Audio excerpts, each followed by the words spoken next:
Right everybody, welcome back to another video. So it's finished at the Stadium of Light. Sunderland 1, Northampton Town 1. And in my opinion, that was a piss poor performance by us. We were a better team over the 90 minutes. And we were the only ones wanting to go forward. But Northampton were defending well, getting plenty of players back. And probably looked to try and counter-attack us with Miller's pace going forward. But we were poor.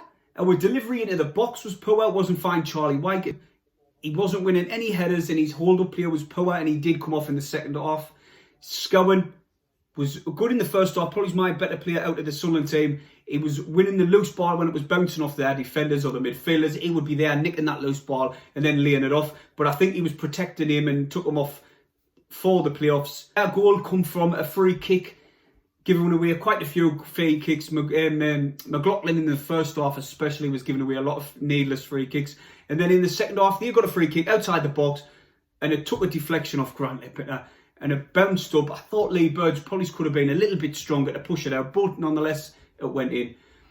Then we equalised. It come from Maguire bursting down on the overlap, creating that little bit of space for then Jones to pick up the ball, get into the box, tacks the shot on, hits that post, comes out. Now was Winchester to slide it away for 1-1. There was no creativity in the final third for me.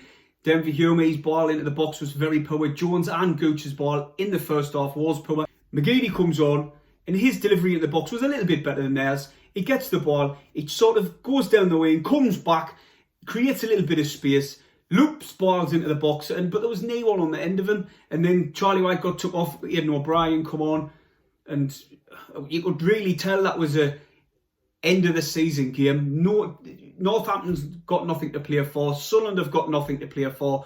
We are now going to be playing Lincoln in the first two games, and then Blackpool are taking it on Oxford, who had a really good game today. So for me, we beat Lincoln, Oxford in the final. I would like that. But then again, Oxford look a stronger team than Blackpool. But in my opinion, Blackpool are really good. Yes, they beat us twice this season. But in them two games, I thought Sunderland were the better team when we played Blackpool. Yes, we'll come away with 8 points, but I just thought we were the better team over the 90 minutes. So for me, I'm not worried about Blackpool. I tell you what, the dark horses Oxford wants to watch for me. I hope we do get Blackpool in the final. But you've got to beat any team that's put in front of you. So really, we're going to be playing the strongest team in the final regardless. And I just hope we do get to the final. Yes, we've beat Lincoln. We'll beat Lincoln twice this season. Once in the cup game on penalties, and then 4-0 when we battered them away. It's just, it's a bit of a sickener to end the season on such a poor performance like that. But nonetheless, we've got to take the fact that we didn't lose the game and all that. You know, it's a poor thing to hold on to, a draw against Northampton again, which we should be beating. The reason we haven't went up automatically is simply because we haven't got a midfielders who can score goals. Look at Peterborough with Samotics. We haven't got one of them. We've never had. So for me, that's cost us, and obviously not beating teams like Northampton, like teams down the bottom of the league, Bristol Rovers on the opening game of the season. Things like that's cost us in the long run. But we've got, regardless, wipe the slate clean, get into the playoffs. Please don't play two holding midfielders in the midfield because there's no going forward. We cannot do that. So for me, we've got to go into the playoffs. A bit of psychological advantage is the fact that we've beat them twice this season, but every game's different. So let's just hope we didn't lose the first leg in 9 days' time, and the second leg will have fans there.